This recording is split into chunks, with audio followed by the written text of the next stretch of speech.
I think you're right. I think there's definitely a sense that each successive generation tends to feel the previous generation is you know, somehow wrong or not the way it should be, and that they want to rebel against that. But here's the difference. I think the current generation of young people is the first generation that actually potentially have more conventional outlook on life than their parents did.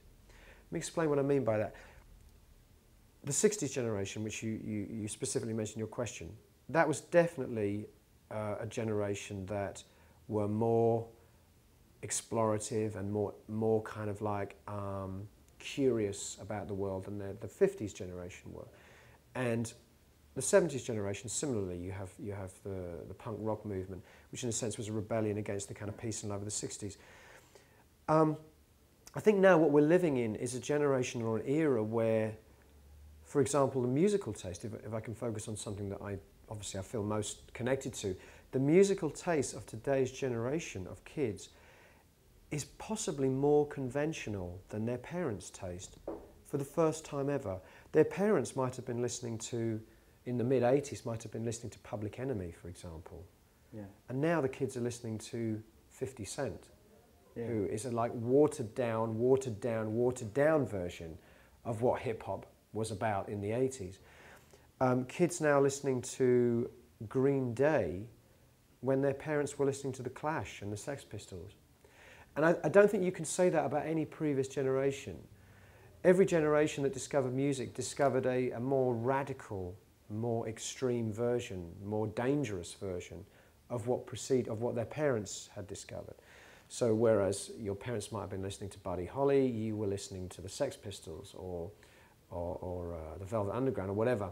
And now it seems to me kids are being given or offered the chance to listen to music which is actually a kind of pale imitation of what their parents were listening to.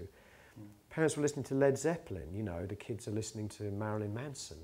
Yeah. And Marilyn Manson's just a kind of pale imitation of David Bowie doing Ziggy Stardust in the 70s. So that for me is the difference. That for me is the difference. Okay.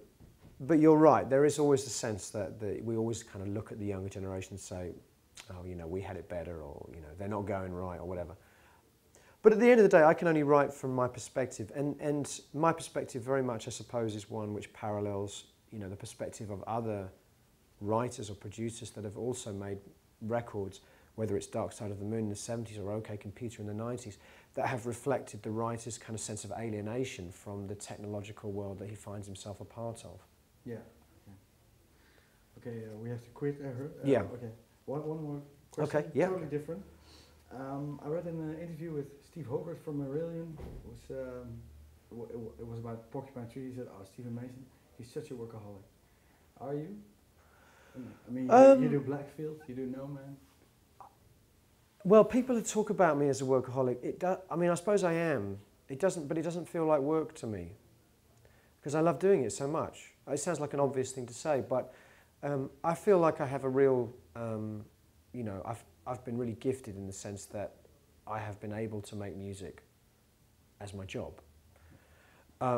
That's a real gift, you know, to be able to do that. It's something I can't imagine I would have been able to, you know, when I was younger, I couldn't have imagined I would be able to have such fun and get paid for it, you know. So it doesn't feel like work is the answer to the question. I do make a lot of music. The reason I do a lot of things is because I love a lot of different kinds of music. And I'm not interested in just making music in one style. I'm interested in making music in many different styles.